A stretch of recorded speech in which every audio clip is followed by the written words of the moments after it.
All right, welcome into Prop 5 on the 5 Reasons YouTube channel. I'm Ethan Skolnick. You can follow me at Ethan J. Skolnick at 5 Reasons Sports. I get David Eversole. You can follow him at David W. Eversole. Make sure you sign up for PrizePicks using the code 5, F-I-V-E. Put down $5 to play right away. You get $50 bonus. That's right. You can play it right away. As soon as you place that $5, they will put the $50 in your account, and you can play anything that you want. They've got NFL. They've got everything, really, there. NFL, NBA, the in-season tournament, and, of course, the NHL as well. David and I are going to go through the NFL first, and then, we'll do some Jimmy Butler conversation here because why not? I'll be at the arena tonight for Heat Raptors. Jimmy, I presume, will be there as well. Let's get to the game tonight. It's not a bad game, actually. Wasn't expecting these two teams to necessarily be in this position at this point, but the Rams and the Niners in a big division game right now. Let's start with the Niners. What is your favorite play for San Francisco tonight? Well, San Francisco coming off a little bit of an easier game. They kind of kicked Chicago around in the first half versus the Rams versus Buffalo. George Kittle, just been an animal lately. I'm looking at his numbers here, 4.5 receptions. I'm going to take that over pretty easily. And if you want to get adventurous with him, you could also go with the half a rush TD for the demon play. I really like Kittle a lot. He's becoming one of Brock Purdy's favorite targets. And you saw Josh Allen light up that Rams defense just 4 short days ago. So I feel like the 49ers being at home on a short week are going to have a little bit of an advantage in this game. So George Kittle is probably one of my favorite guys, along with Jawan Jennings in this one. Yeah, I was going to say Kittle as well. And the 4.5 receptions looks pretty good to me. I'm looking at some of the other props here on their side, and I might play Debo over on the 16.5 rush yards. I know it seems like a high number because he hasn't been over that the last 5. But I looked back on some of his numbers against the Rams historically, and they tend to be over on the rush side. So feeling like getting him a little bit more involved. Obviously, we understand, San Francisco has to get its playmakers involved at this stage of the season. With the running backs are all exactly. So that's why I feel like using him a little bit more in the run game today. You mentioned Jawan Jennings, who has been coming on of late as well. You look at the receptions for him in his last 5. 7, 3, 5, 10, and 7. They got the number at 5 today. So he's hit that or gone over that in 4 of the last 5. He's averaged 6.4 in his last 5 games. So that's another one that I like tonight is Jawan Jennings over on the 5 receptions. I think he gets there. On the Rams side, what do you see? You know, it's funny. Matthew Stafford has got an interesting demon play here at just half a rushing yard. I would maybe take a shot on that, to be honest with you. Seems like kind of a interesting number to get a demon. I was looking, you froze up there a little bit, but scramble and get one of those plays. But yeah, so you like Stafford. You got to go with Cooper Kupp. I like Stafford over half a rushing yard on the demon play, and I would take Cooper Kupp probably over the 5.5 receptions on the Goblin. You could even bump that down to 4.5. But you know, the DeMarcus Robinson's questionable. He's got a shoulder injury. You know, Cooper Kupp is the main guy in that offense, and the tight end as well is banged up for them. So Colby Parkinson, the backup tight end here, and only 9.5 receiving yards is pretty interesting as well. They're going to have to throw the ball, I think, to beat the 49ers in this game. So I'm looking at those two possible plays, but Cooper Kupp is going to be the volume play for me.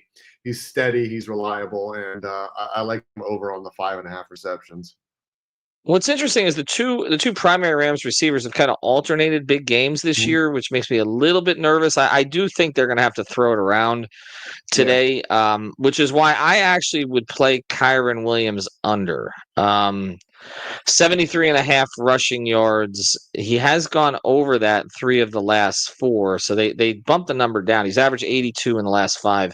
They've got it at 73.5. I would play that one under today, but to be honest, of all the props we've talked about, the one I like the best is the Kittle prop. So if I'm going to play something from this game, that's pretty much where I'm heading. All right, before we go here, let's shift over. I know the in-season tournament has some people's attention here, but we care more about the Heat, so I'm going to get into them And I'm looking at Jimmy Butler's props tonight, and I know that people take a look at Jimmy and they're like, oh, okay, he's going to be distracted by this whole situation. I actually think if he's distracted, it's going to be distracted to try to prove that he deserves his money. And that's kind of where I've been with this most of the season. His efficiency has gone way up of late, but his overall attempts have not. He's averaged 12 attempts in the last 3 games. This Toronto team's coming down here without Scotty Barnes. I know obviously that the Heat laid an egg up there the last time, so there's a little bit of a revenge factor that goes into this. I'm going to play Jimmy over on his fantasy score tonight. So 36.5 fantasy score. I think he'll go over that one. You look at his numbers lately, he's been over that 3 of the last 5. The Cleveland game wasn't really as necessary for him to do in certain situations because Tyler kind of went off. The Laker game, he went over it in that game, even though Tyler got most of the attention. I'm going to play Jimmy over on his fantasy score tonight. Again, it's 36.5. So play that. Would you play? I'll just ask you this. Tyler's been on fire lately, so let's throw that prop in there. Would you play Tyler tonight? Yeah, the NBA for the props aren't loading right now for the full game, but you can still I can see the first half props here. And Tyler here is at 12 first half points. I mean, I'm really close on that number. I would maybe take a look at that also with Terry Rozier, actually decent value at 5.5 first half points. One of those two kind of interests me. But Hero has been cooking lately, and he's going to get obviously the volume, I feel like. So take a look at some of his first quarter numbers, 6.5 first quarter points, or the Jaime Jaquez half a first quarter point is pretty interesting.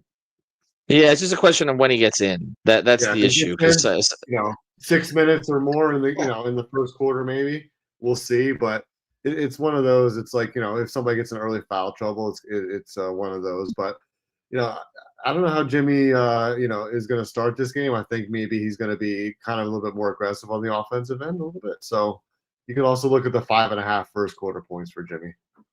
Yeah, I do think Jimmy will be more aggressive early. A lot of Tyler's scoring lately was early in the game, earlier in the year, and lately it's been third quarter. But I think the 12 points is something that he could hit there in this game as well. All right, here's a way to play all of it. Go to PrizePicks, use the code 5, FIVE, put down $5. You get $50 to play right away. I really do like the Jimmy prop tonight. I feel, again, like his agent and Shams are still going at it behind the scenes. Jimmy's just going to troll everybody, I think, and score 28 tonight. And again, they're playing against a weak opponent, and he's on heavy rest too. Last 2 times he came in on 3 days or more rest, he went off the next game. Last game he played poorly was the Charlotte game. That was the second night of a back-to-back. So I think he'll be more engaged tonight. He'll have his legs. I would play Jimmy over tonight. All right, again, PrizePicks, use the code FIVE. Have a good day, everybody.